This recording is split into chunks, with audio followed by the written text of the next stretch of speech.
Hey everybody, Dr. Dan here, and I want to talk to you today about chapter 11 in the book. So, to me, chapter 11 is not the most exciting chapter in the world. It's about reform, and I don't even know if I like the title of it. Reform sort of implies that something was reformed or fixed from how it was before, and I guess that's okay, but a lot of this stuff that's going on in the early 1800s is brand new. So let me bring you up to speed. If you read chapter 10, and hopefully you did because that was our last chapter, and we talked about it being the time of market revolution, and we talked about the Jacksonian era, we talked about Missouri Compromise. So chapter 11 is taking place during the same time period, but it's written about a different piece of history, if you will. So, all of these things are going on at the same time. So while Jackson is president and during this time of the Missouri Compromise and market revolution, some of the reforms or the new things, the new movements, social movements that are taking place,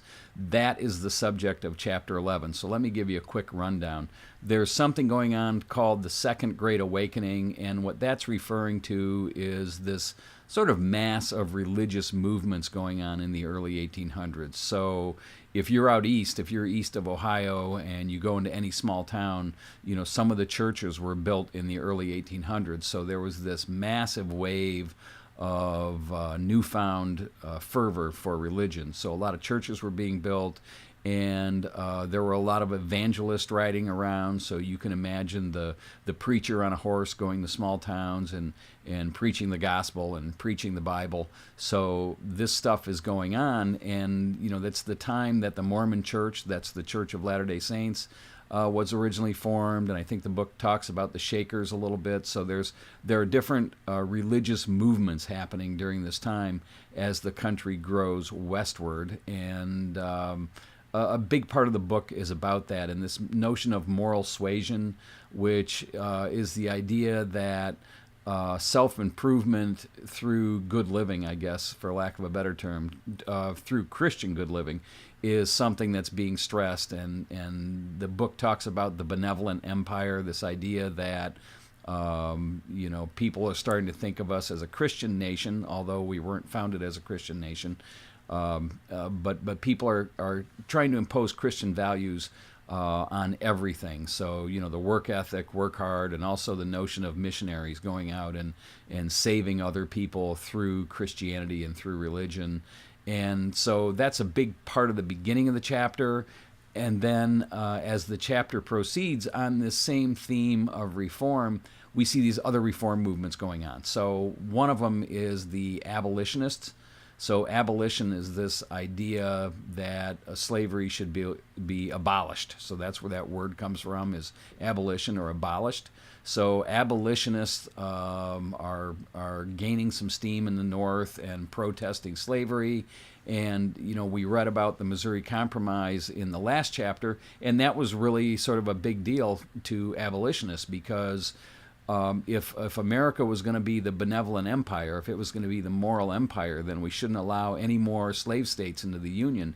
And when the state of Missouri comes in as a slave state, even though Maine came in as a free state, a lot of people in the North saw that as a major defeat.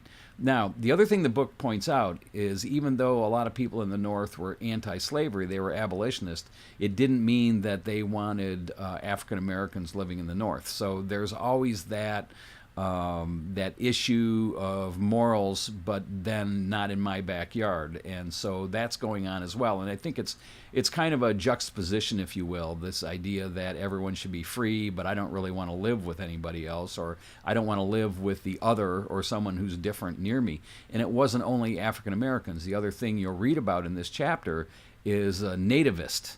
So nativists are people who are pro-natives. In other words, if you were born here, if you were a real American, if you will, that was fine.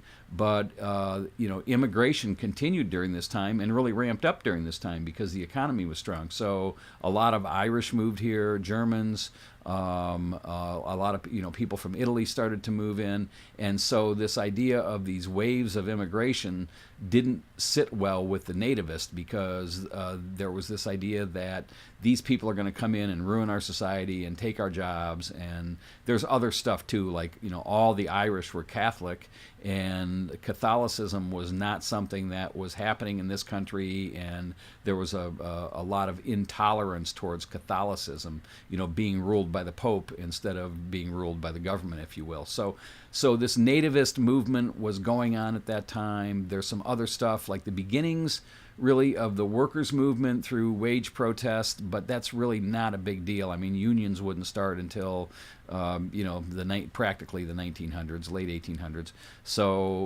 But you start to see the beginnings of sort of a working class movement, if you will. The other thing is Seneca Falls. So in 1848, there was a convention in Seneca Falls. That's in upstate New York, which is beautiful. And it was the first women's convention, convention for women's freedom or women's rights.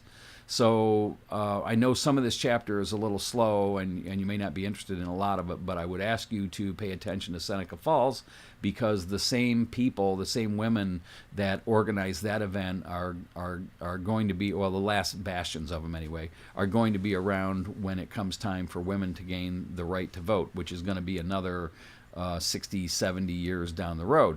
But again, the Seneca Falls movement, the Seneca Falls Convention, lays the groundwork for women's rights that continues even today. So those are the sort of the big reform things. The other stuff that the chapter talks about is the beginnings of the temperance movement. So temperance is anti-drinking, right? So the beginnings of the temperance movement, the beginnings of the common school movement. Obviously, there were no public schools in the early 1800s, and only rich people could afford to, hire a tutor for their kid. And so the common school movement began around this period of time and eventually turned into what we all expect today as a right, which is, public education, public schools. So that starts during this period of time.